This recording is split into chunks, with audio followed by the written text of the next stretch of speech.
বর্তমান বিশ্বে শিশুদের মধ্যে বেড়ে যাওয়া রোগের মধ্যে অন্যতম অটিজম। তবে এটি আসলে নির্দিষ্ট কোনো রোগ নয়। এ সমস্যার অনেক ধরন ও বিস্তৃতি রয়েছে বলে রোগটিকে অটিজম স্পেকট্রাম ডিসঅর্ডার বলা হয়। এটি মূলত একটি জটিল স্নায়বিক বিকাশজনিত সমস্যা, যা সামাজিক যোগাযোগে অক্ষমতা, ভাব প্রকাশের অক্ষমতা বা পুনরাবৃত্তিমূলক আচরণ দিয়ে শনাক্ত করা হয়। অটিজম বৈশিষ্ট্যপূর্ণ শিশুর কী ধরনের বৈশিষ্ট্য থাকে তা জানা যাক। সামাজিক যোগাযোগে অসঙ্গতির লক্ষণ। 1. চোখে চোখ না রেখে কথা বলা। 2. মাসের মধ্যে নাম ধরে ডাকলে শিশুর সাড়া না দেওয়া বা হাসি, কান্নার অনুভূতি প্রকাশ না করা।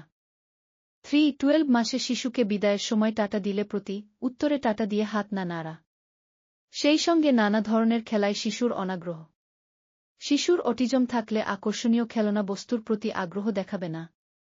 4. 15 মাসে কোনো আকর্ষণীয় খেলনা বস্তুর প্রতি আগ্রহ না দেখালে। 5. 24 মাসে কেউ ব্যথা পেলে বা কাঁদলে কখনোই তা খেয়াল না করলে।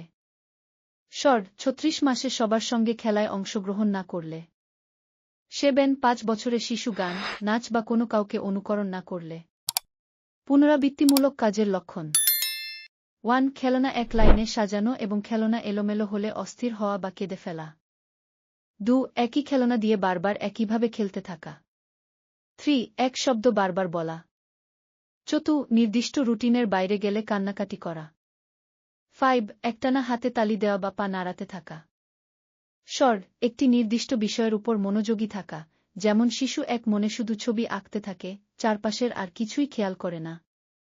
এছাড়া শিশুর দেরিতে কথা বলা বা হাঁটা, খিঁচুনি বা অন্য কোনো অস্বাভাবিক আচরণ থাকলে তা অটিজমের লক্ষণ হতে পারে। তাই শিশুর বিকাশে কোনো অস্বাভাবিকতা দেখতে পেলে দ্রুত শিশু ও নিউরোলজিস্ট বা শিশু বিশেষজ্ঞের শরণাপন্ন হওয়া উচিত।